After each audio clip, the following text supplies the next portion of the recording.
السلام. السلام عليكم ورحمة الله وبركاته.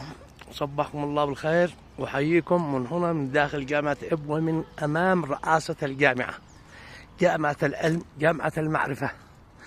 وما أجمل هذا الصباح وأنا في هذه المنطقة، فقد شاهدت الكثير من الطلاب وهم يلعبون الكرة في هذا الجو النقي ولا أروع.